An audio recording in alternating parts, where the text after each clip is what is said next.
Here's something that might surprise you. Medieval monks had a specific term for that modern emptiness we all feel sometimes. They called it acedia, the noonday demon.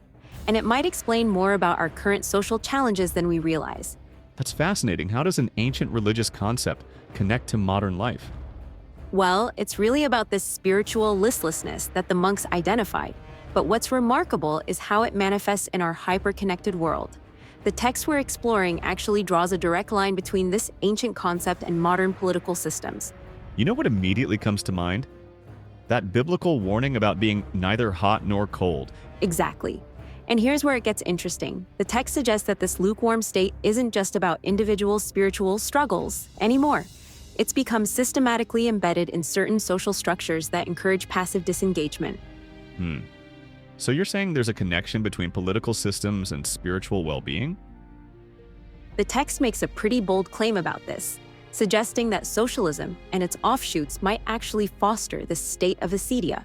But what's really fascinating is how it connects to that ancient warning about being wretched and pitiable and poor, blind and naked, while thinking we're rich. That's quite a stark contrast, material wealth versus spiritual poverty. And here's where the historical context becomes crucial. The medieval monks who first wrote about acedia weren't just talking about feeling blue, they saw it as a serious spiritual condition that could lead to what they called spiritual suicide. Well, that's quite different from how we typically think about depression or burnout today. You know what's really striking? The text makes this crucial distinction between patience and acedia. True patience involves actively feeling everything and remaining vigilant, while acedia is essentially giving up. It's like the difference between actively waiting and just checking out. So how does this connect to modern social media and technology? Think about how our current digital environment often encourages passive consumption rather than genuine engagement. The text uses this powerful image of standing at the door and knocking. It's about making the choice to either knock or answer, not just scrolling mindlessly through our feeds.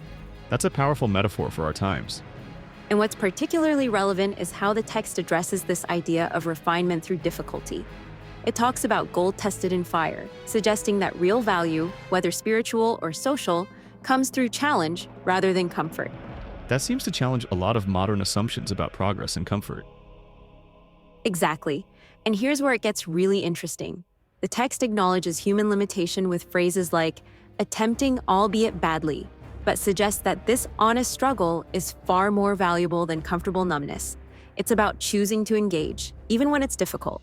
That's quite different from our current cultural emphasis on ease and convenience. And perhaps most importantly, it challenges us to consider how we might be participating in or resisting these tendencies in our own lives.